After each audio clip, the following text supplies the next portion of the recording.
Hello guys, this is some video directions here for something we're doing on Monday. Okay, so you should be watching this video first.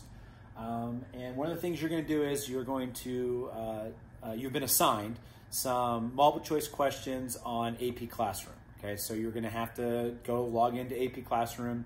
I'm not sure exactly what it's going to look like from your end, so if you guys have any problems when you're trying to find it, you know, shoot me an email, take a screenshot, and I can help you try to figure out where you're supposed to click, or talk to each other, figure out where you're supposed to click to start it, okay? It is timed, so you are gonna have, I think I have it set at 60 minutes, which is way more than you need, okay? But it is open book, open note, okay? I don't have the lockdown web browser on there, but this is multiple choice practice with fluids, okay? Multiple choice practice with fluids.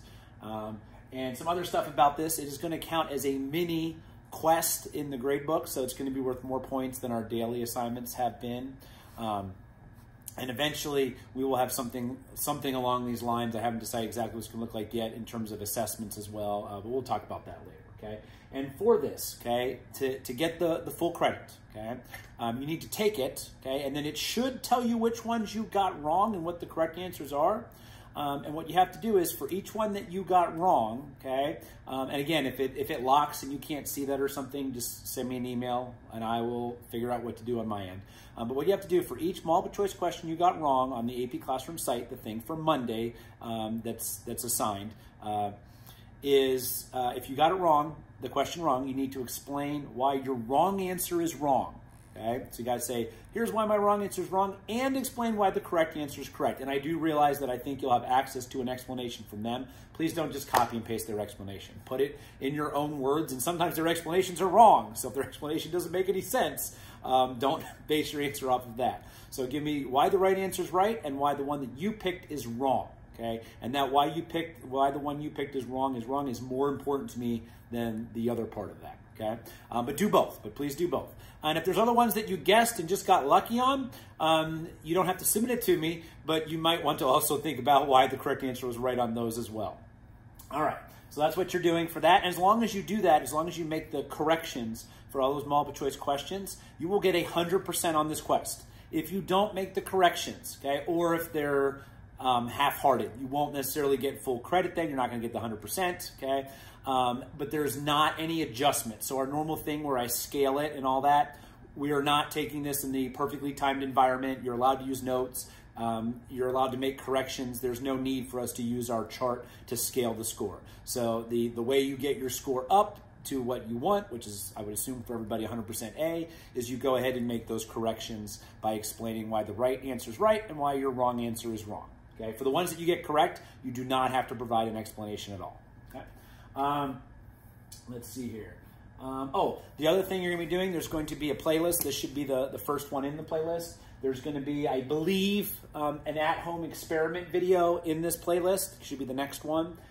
For that, you need to, it doesn't say this in that video, you need to explain both of the ideas that govern those two things you're going to do. So you still have to do it. Take a picture and a video of one of them, okay? Pick which one you want to do and go ahead and give it a try. Take a picture, video. But then I need you to explain, a paragraph is fine, explain each one, okay? So one of them has to do with bouncy balls or basketball and a golf ball, whatever. That's one that we've talked about a long time ago. There will be a physics girl video on that one if you want to see her take on explaining that, but you can absolutely take a different approach. There are several ways to explain that. The other one, where I'm going to be doing some balancing with, and my son's going to be doing some balancing with like a yardstick. I want to remind you, a long time ago we had, it wasn't a discrepant event, but I think it was like an opener where you're making predictions, where we had 2 meter sticks. And on one of the meter sticks, I had attached a big weight, a big mass on the top, and the other one was just the meter stick. And I asked you which one would hit first and why and all that.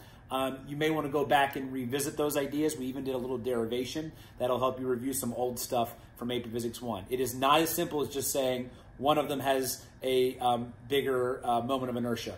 That is not enough, because also the one with the more mass has the more torque. So you've got to do a little bit of figuring out to really address that. Okay, but if you take a shot at it, you're going to get the points. Okay, but it'd be a great time to review those ideas. Let's see here, what else? Oh, you're also going to have the rope coil effect video on the at-home experiment. The at-home experiment some of you did with the soap. and maybe one on the jets if I can find it, but you're definitely going to get the rope coil effect one. Be aware of the rope coil effect. There's no way that would ever be tested on. That is just for your interest on the thing that you tried the other day. All right. I think that's it. Good luck, guys, on your multiple choice. And if you have any technical problems, or if when you're done you can't see the correct answers, whoever does that first, if that happens, let me know and I'll figure out what I have to change in my settings to make it work. But you do have from 9 a.m. When the tweet's going out, 9 a.m. on Monday, all the way until Tuesday. I think it's 11:45 p.m. was the latest I could pick Tuesday to have the assessment open. But once you start it, make sure you got an hour. Okay, because that's how long you've got to work on it, but it shouldn't take that long, but have your notes ready and everything else, okay? But again, open book, open note, do your best, and then make your corrections, okay? If you guys need help, have questions, let me know. Oh, also, there was a request from the fluids free response for number 2 and number 3, sometime middle of this week. I'm recording this on Friday. Sometime middle of this week, or maybe even the end of this week, I'll have a couple of video problems for the fluids free response number 2 and number 3. I think it was the density one with the crown, and then a Bernoulli equation one of those giant Bernoulli equation ones.